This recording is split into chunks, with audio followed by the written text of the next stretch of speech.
The Adventures of Sam Spade, Detective. Brought to you by Wild Root Cream Oil Hair Tonic, the non-alcoholic hair tonic that contains lanolin. Wild Root Cream Oil. Again and again, the choice of men who put good grooming first.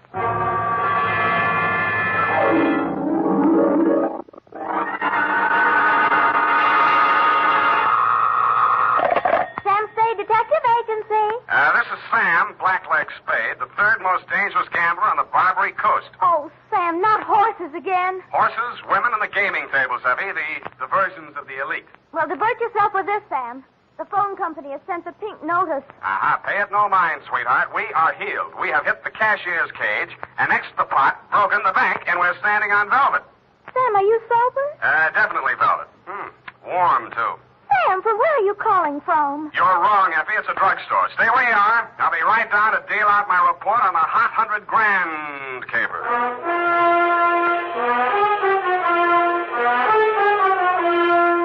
Dashiell Hammett, America's leading detective fiction writer and creator of Sam Spade, the hard-boiled private eye, and William Spear, radio's outstanding producer-director of mystery and crime drama, join their talents to make your hair stand on end with the adventures of Sam Spade. Presented by the makers of Wild Root Cream Oil for the hair. It's smart to buy things the whole family can use, isn't it? That's why I say it's smart to buy Wild Root Cream Oil Hair Tonic. To Mom, to Dad, to the children. Wild Root Cream Oil is really a friend indeed. Non-alcoholic Wild Root Cream Oil with lanolin grooms the hair neatly and naturally, relieves dryness, removes loose, ugly dandruff. I hope you have a big family-sized bottle of Wild Root Cream Oil in your home. Get Wild Root Cream Oil Hair Tonic. Again and again, the choice of men who put good grooming first. And now, with Howard Duff starring as Spade, Wild Root brings to the air the greatest private detective of them all in the adventures of Sam Spade.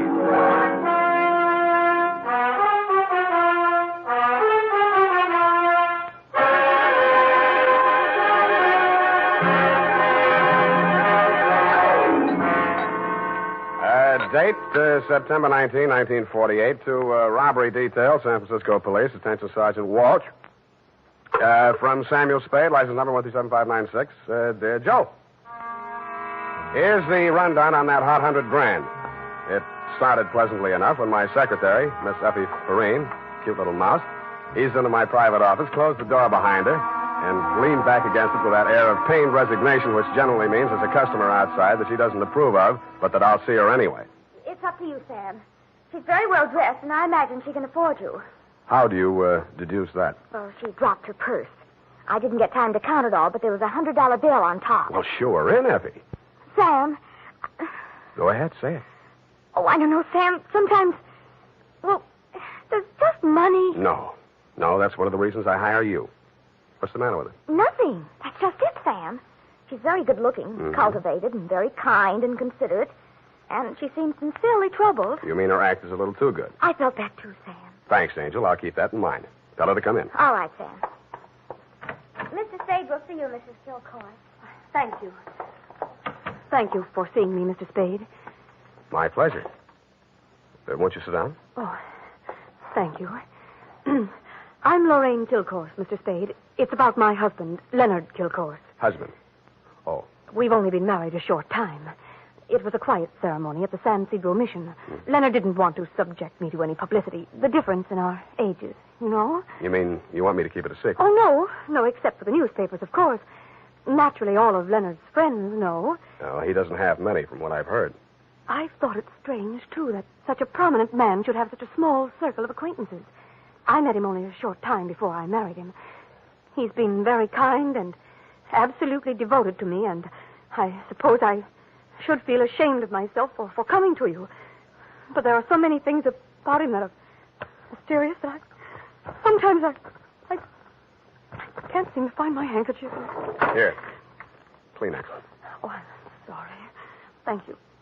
I take it you're not a San Francisco girl.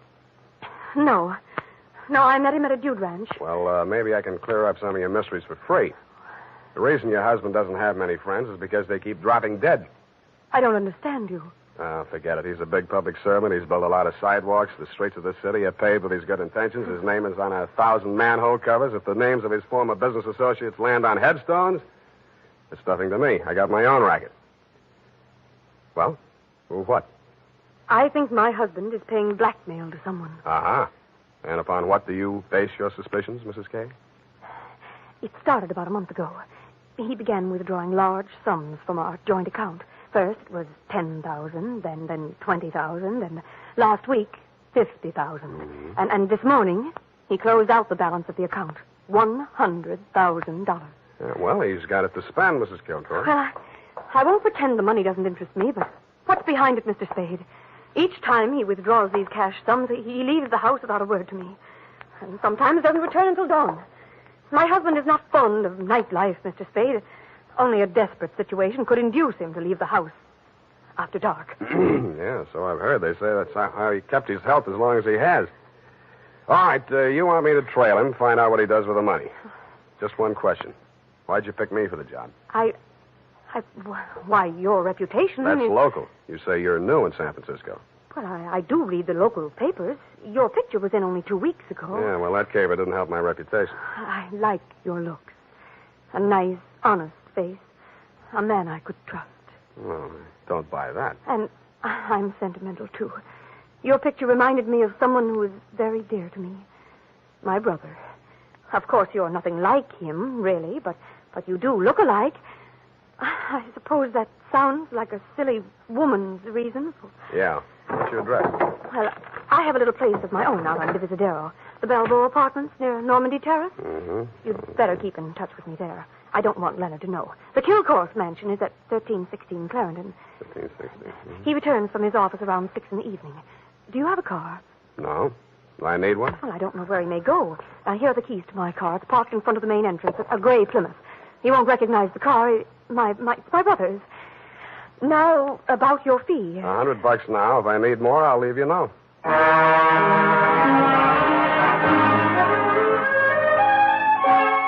I had an uneasy feeling I would need more. The last detective that tried to follow Leonard Kilcourse had hospital insurance. I don't. But I'm a gambler at heart, so I parked Lorraine's Plymouth across the street from the Kilcourse mansion and waited. At 9 p.m., Mr. Kilcourse, much too old for her, came out the front door and flagged down a taxi. I made an illegal U-turn and followed. The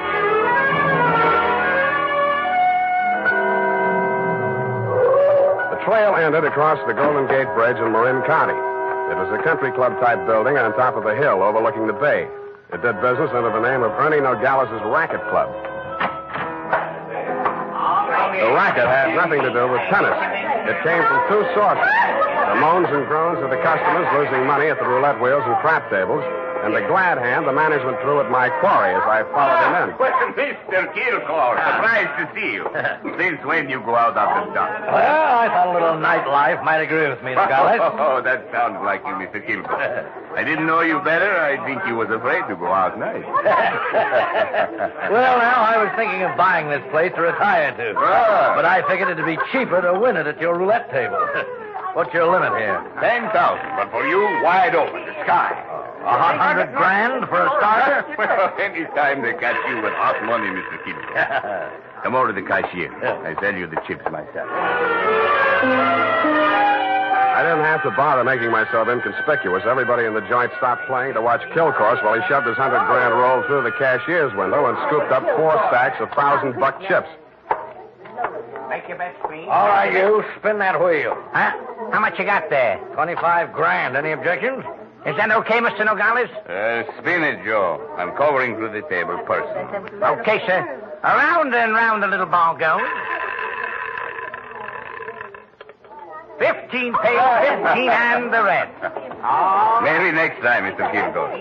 Why don't you double up, play the red and the black? It's safer. I'll stay with the numbers. 50,000 on 15. There. Spin it. It's okay, Joe. I'm still covering. Well, it's your money, Mr. Nogales.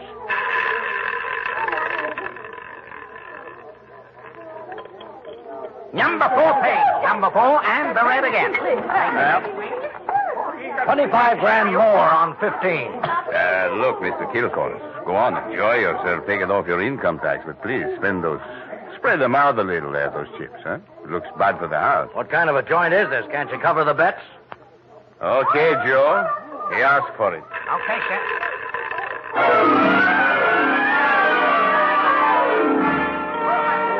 didn't wait to see where the little ball went on the last spin of the wheel. I would have made a side bet with any taker that Kilcourse wanted to lose that $100,000. I would also have made book he knew I was following him. As I left the table and walked out of the club, I braced myself for what usually comes next. There would either be a dead body in the car or somebody would crease my noggin with a sap. But nothing happened. I switched on the headlights and stood in the glare of them for fully a minute, but nobody even shot at me. I flushed the shrubbery, no gunman. Checked the ignition wires, no booby traps. Driving back to town, I racked my brain for some way to bring them out into the open. I felt like a man with his life savings all on one number, waiting for the wheel to stop spinning, which wasn't far from the truth. Not much of a cliffhanger, but the best we could do this week.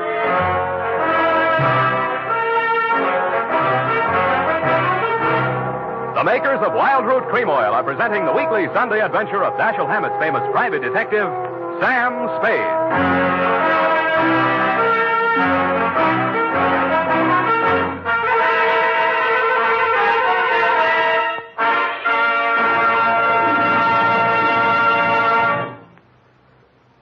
Now, here's important news on good grooming.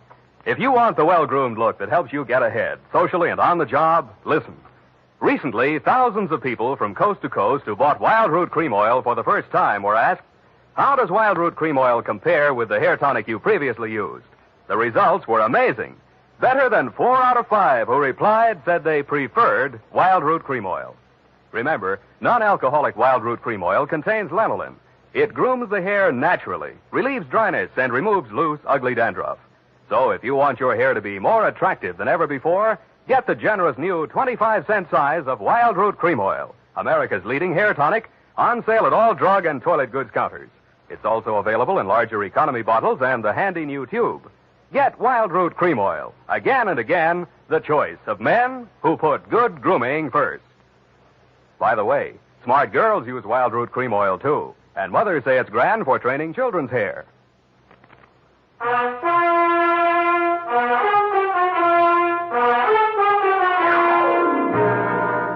And now, back to the hot $100,000 caper. Tonight's adventure with Sam Spade.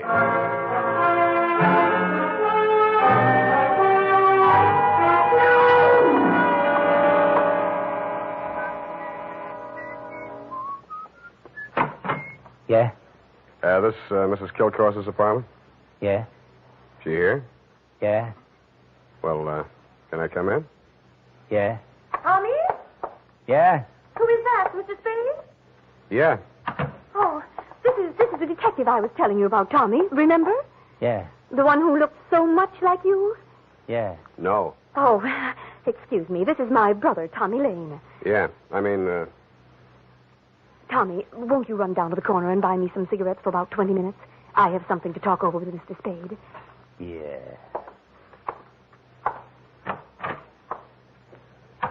nice boy, your brother. Small vocabulary, but big feet. Well, he's shy. Now, what did you find out about my husband, Mr. Spade? He dropped $100,000 in a gambling joint. Ernie Nogales' racket club. You know it? No, but I know Ernie Nogales.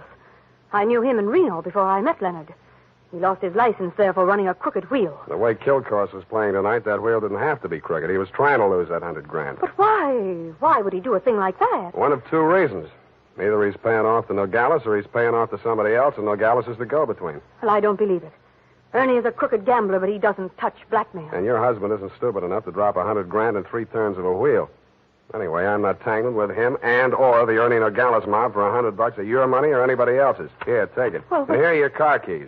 No, wait, please. You can't desert me now. Why not? Well, I haven't told you everything. I'd hoped I wouldn't have to. About your brother? How did you know? The only place you get a green suntan is in a pokey. Besides, he acts kind of stir-crazy. Spent a little time in solitary, didn't he? He won't talk about it. But that's it, Sam. That's why Leonard is paying that blackmail money to Nogales. You just said Nogales wouldn't touch blackmail. Any other corrections you'd like to make in your copy before we proceed? Yes. Well, I might as well tell you everything. Why not? I knew when I came to you this morning that my husband was paying this money to Nogales. I knew because I asked him to. You and Ernie Nogales are working together? I'm not that rotten. I didn't say you were, but you're a rotten liar. There's that much in your favor. But I'm telling the truth now, Sam. You must believe me. Everything that has happened is my fault. I persuaded Nogales to give my brother a job in his place in Reno. Mm-hmm. They quarreled, and when he got closed down, he blamed Tommy. He swore he'd kill him when he got out of prison.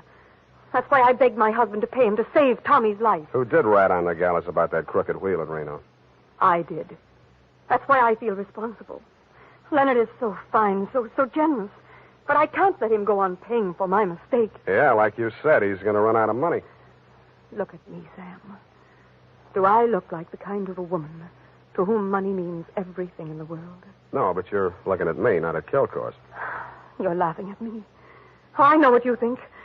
Perhaps I did make a mistake in marrying Leonard, but he was so kind, so considerate, like my father. Everybody reminds you of your relatives.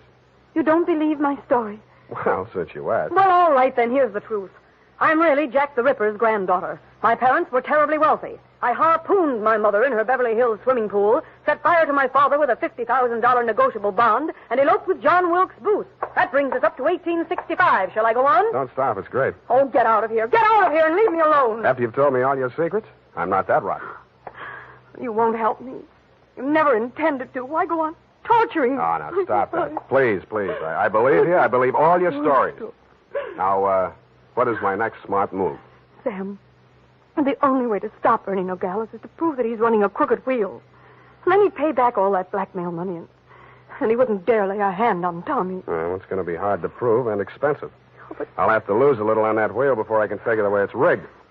How much can you invest? Well, I have about $1,000 of my own. With you?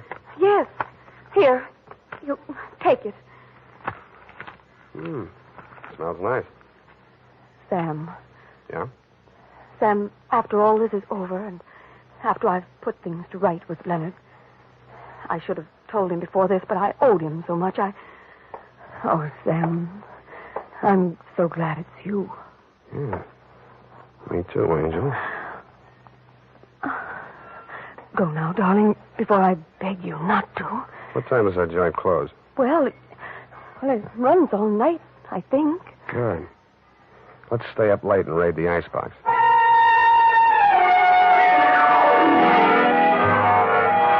Around 2 a.m., when I low-geared the Plymouth up the long, steep driveway to Ernie Nogales' racket club, backed into the parking space nearest the road with a car headed downhill for a quick getaway, just in case, and I went in.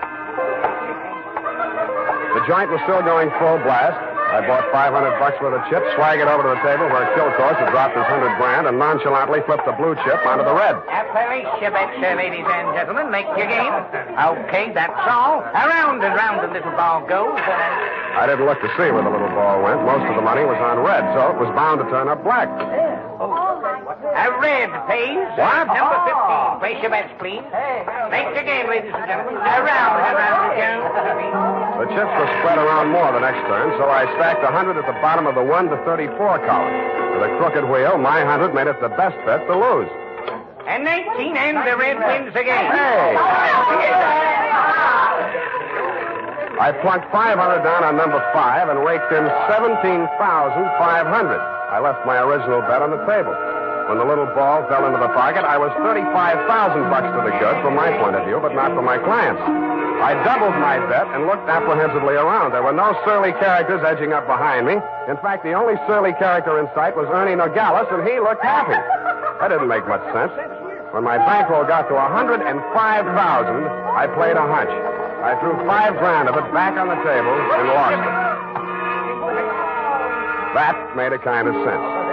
I cashed in the rest of my chips and squeezed the $100,000 U.S. currency into my inside pocket. If anybody aimed for my heart, it was thick enough to stop the slug, which was some comfort. But what I saw when I walked out to the parking lot was no comfort at all. I'd gotten just a glimpse of it through some trees. A sedan backed into a driveway halfway down the hill. It was blacked out except for 5 glowing cigar ends that showed through the windows. I could think of only one reason for 5 cigar smokers to be parked in that particular spot at that particular moment. The Plymouth was where I had parked it, pointing straight down the hill. I slammed the door but didn't get in. Then I listened. The car down the hill was getting ready, too. I cracked the door of the Plymouth wide enough to get my arm inside and pressed the starter with the heel of my hand. I switched on the lights, pushed the clutch with my left hand, used my right to shift it into low, Then I pulled the hand throttle out all the way and let it go.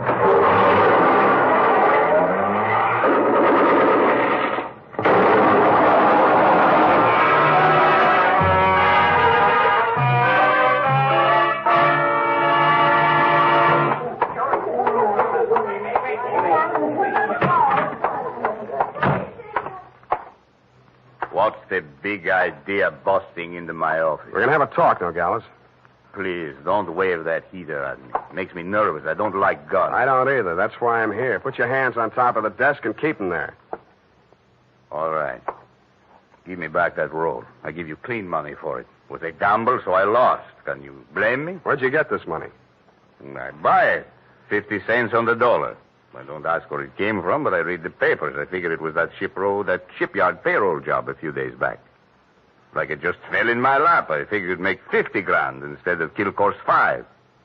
I guess that was dirty trick you just out of stir, Tommy, huh? I got news for you, Nogales. I didn't know this money was hot, and I am not Tommy Lane. No?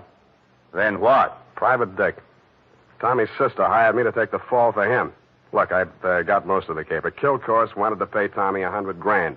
You rigged the wheel so Kill Course would lose it one night and Tommy would win it back the next night. Now, what was Kill Course paying him off for? No caper, legitimate. He was sent up for bribing a public official. You mean he was the payoff man for Kill Course's contracting firm? Sure, legitimate business. And the grand jury went out after Kill Course. Tommy took the rap, that's all, for a price. Yeah, $100 grand. Thanks, Nogales. That's all I needed. I was afraid I might be too late. You are, Oh, I sweetheart. have so many things to explain. Where can you talk? Right in here. But who's this man? Why, that's your old sweetie from Reno, Ernie Nogales, remember? What's the matter with you two? You crazy? Oh, Sam, I should have told you the truth from the beginning. Check. The Nogales yarn, I can understand, but why did you tell me you were Kill Course's wife? I was desperate. I had to say something. It was the only explanation I could think of for my interest in this case without telling the truth. But you were making a pigeon out of me. I don't know about such things, Sam. All I know is I'm here in time to warn you. You mustn't walk out of here with that money. Listen, They may kill you to get it back. They already did. They're combing the wreckage of that car right now, looking for my body. Then Tommy was right. They did mean to kill him. How'd he get the rumble? While he was in prison, from another man that Kill Course framed. He was in for life, so it was safe for him to talk. Hey, you two. Oh, Yeah, Nogales? That car that just drove up. I think that's Mr. Kilcourse. Hey, what's your hurry? Don't let me go! Come on, what's your hurry? Tommy's out there in that cab. I've got to warn him. Or tip off Kill Course. Which is it? No, Sam, you've got to believe me. Sit down. Stop that. You two have fun. I'm getting out of here. Go ahead. Now, listen, sweet Lorraine, you may as well save your breath for those explanations. You're staying right here until the caper's all wrapped up. Here he comes. Have you got a gun, Sam? Yeah? Well, you'd better have it ready. Mm-mm. But Sam... Where's Nogales? I want to see him. He was called out of town, sir. I'm in charge. You Mr. Kill Course? That's right. I want to know why you people have been interfering with my business. It might interest you to know that this building site's on an old Spanish land grant. Title's very shaky. I'll run an 8-lane highway straight through the middle of it and turn the rest of it into a game preserve. That's what I do to people who double-cross me. I tried to tell Mr. Nogales that, sir. He wouldn't listen to me. He tipped Tommy off for a split of $100 grand, but I knew sooner or later we'd have to answer to you, Mr. Kill Course. Oh, well, what's that? Here's your $100 grand, sir. Count it. Well. What's your name, son? Sam Spade, sir. I'm glad to meet an honest lad. Well, come along. You too, young lady. We'll all walk out together. Sam, what are you... What? Spade, huh? Yes, sir. I'm a private detective, but I'm ambitious. Politics? Yes, sir. Well, we'll run you for assembly. In the meantime, I believe there's an opening in one of the public services. Garbage disposal. Executive end, of course. Where the devil is that man with my car? Oh, there he is. You drop around to my office in the morning. Thank you, and good night, Mr. Kill Course. Drive on, Horace. Back to the city. Oh, Sam. How could you? All those lies and just handing over the money like that. It wasn't yours. It wasn't Tommy's either, sweetheart. Get in. Well, Tommy, are you all right? Yeah. Drive us across the bridge, Tommy, will you? Yeah. Tommy, Yeah. Tommy, I'm afraid we'll have to do without the money. Yeah. Sam gave it to Mr. Kilcourse. Yeah. Now, don't get excited, Tommy. I'm sure Sam had a reason. Didn't you, Sam? Yeah. I mean, that was marked money from a payroll job. Oh, then it won't do him any good. It'll send him up for a good long stretch if the eyewitness story that goes along with it is good enough. And you're just the girl to tell it, sweetheart. Am I right, Tommy? Yeah.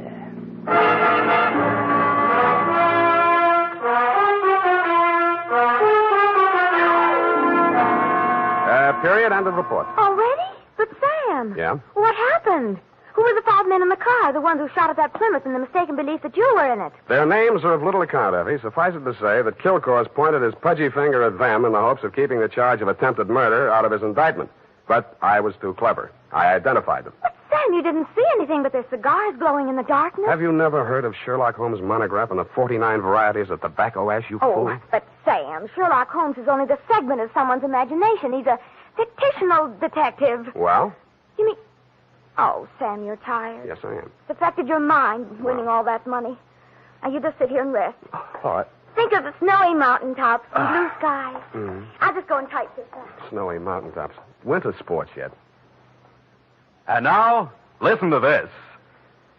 If you haven't yet tried Wild Root Cream Oil, the famous hair tonic that grooms your hair neatly and naturally, relieves dryness, and removes loose dandruff, then here's a wonderful way to get acquainted.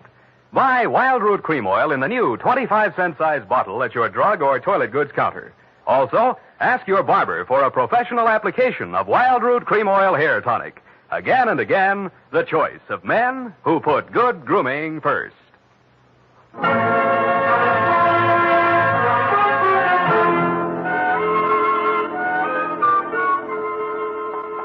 Well, here it is, Sam. And not that it made any difference, but how did you guess that she wasn't Mrs. Kilcore's? Simple. Kilcore's didn't recognize her. But, Sam, that was after you denounced her. I did no such thing. From the report, Sam, in black and white. Quote, why did you tell me you were Kilcore's wife? Unquote. At that point, you assumed that she was not Mrs. Leonard Kilcore. I did not. I merely wondered why she had told me. Well, with all the lies she told, you might have assumed anything she said was totally devoid of truth. And I did, sweetheart. I did. Oh, well, that's a relief. I was afraid for a while she'd taken you in. What's that got to do with the truth? Good night, Sam. Good night, sweetheart.